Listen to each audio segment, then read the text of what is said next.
when this world was new.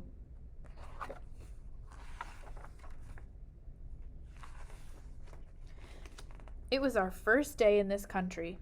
My parents and I came in the night before from an island on an ocean that was warm and far away. We had to take 2 planes. The first plane flew low over clear waters. I looked out the window at the boats beneath us. I saw large stingrays swimming near the surface of the sea. Papa looked out the window with me. He seemed worried. Mamma was very quiet. We landed at a small airport near a beach, but we didn't stay there. We moved on to another plane. This was a jet.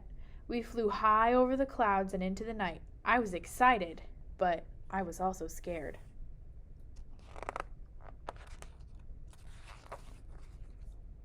After a few hours in the air, we landed at a big airport. There were hundreds of people running from one end of the terminal to the other. They were carrying suitcases and packages and boxes. They didn't smile. They didn't speak in Spanish. I took Mama's hand and held it tightly.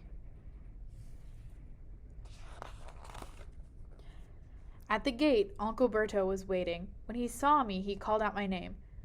Danilito, Danilito, he ran to greet us. He was happy. He was in this country alone. He was glad to have relatives around once again.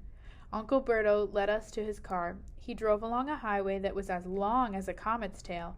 Cars sped past us fast as meteors.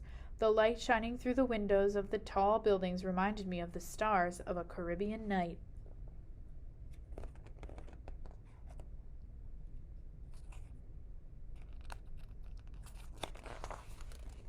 Uncle Berto was talking about America. He liked it here, but said that the winters were long and cold and that you could fall on ice and hurt yourself. He said that you had to speak English, but it was not easy to learn a new language, and that Los Americanos were kind, but there were a few who were not friendly toward foreigners. I was a foreigner. And I didn't speak English, and I didn't know how to walk on ice. I was scared. Papa had worries too. He wanted to take Mamma to a doctor. She had not been feeling well. She looked sad lately, and she worried a lot. He told Uncle Berto that in order to help Mamma, he needed money. To make money, he needed a job. But how could he find a job in a new country? How could he buy Mamma medicine? How could he buy food for us, and clothes, and rent an apartment? Mamma nodded as Papa asked those questions. Uncle Berto nodded as well. He told Papa that everything would be fine, that it was just a matter of time. Uncle Berto left the highway to cross a bridge. He drove down a ramp and up a hill and down a road that went through a park. Then he slowed a bit and stopped in front of a house. It was a small house built of wood. It stood next to a clearing on the side of a small hill. We went inside. There was a living room and a kitchen and 2 bedrooms. All the rooms had furniture.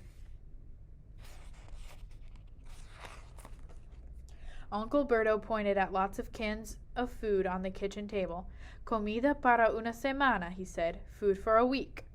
He pointed to a pile of winter clothes on a bed in one of the bedrooms. Ropa de la invierno, he said. Winter clothes. He gave Papa the key.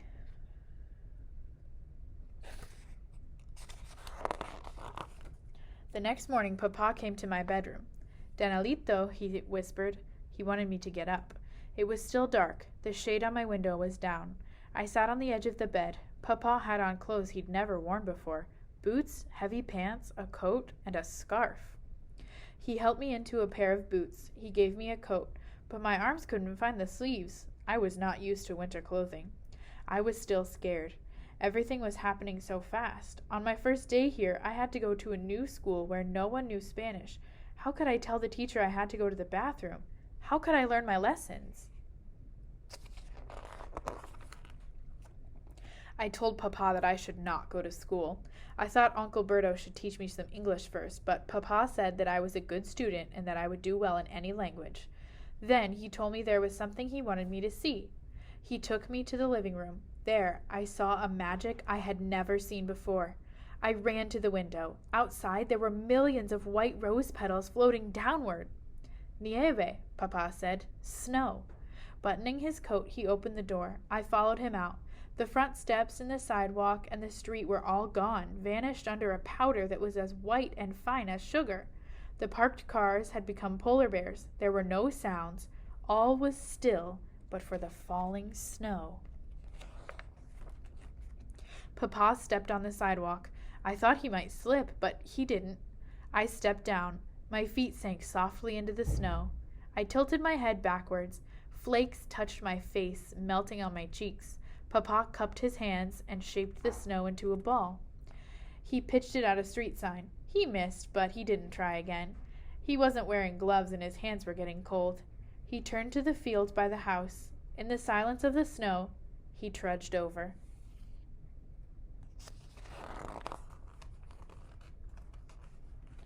The field rose gently. The snow falling on the clearing was so white and pure it seemed as if a slice of a cloud had floated down to earth. Papa began to walk toward the top of the hill. I walked beside him. He was breathing hard, steam puffing from his mouth. His nose was red and shiny. His face was wet, as if bathed by a spray from a wave. It felt like we were walking on a sand dune, but much colder. The climb tired us. Our toes were icy and ticklish. Up to now, we had neither looked back nor down. We turned around and looked at the field. On the white, clear snow, we saw our footprints. The initial tracks were clumsy, crooked, leaning to one side, but the rest were deep and firm, one set of prints larger than the other. Papa studied his footprints. That's something I've always wanted to do, he said. He placed his arms around me and we stood together, my body leaning against his. We didn't move, as if we were frozen. The gentle patches we had made stretched before us, a large signature on the expanse of a wide scroll.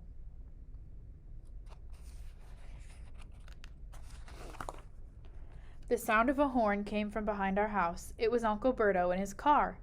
Neighbors began to come out. Shovels scraped the sidewalk. Engines were turned on. "We have to go," Uncle Berto called out.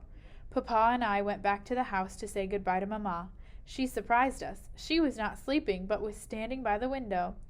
And she was smiling. It was the first time she had smiled in a long while. She embraced Papa. Then she kissed me. Papa and I climbed into Uncle Berto's car. He said he'd take me to school first, and afterwards he'd take Papa to a factory that needed workers. As Uncle Berto drove past the fields, I looked at our footprints in the snow. Papa, sitting in the front, was also looking at the prints. He turned to me. He smiled. I smiled back. I was still scared, but not as much.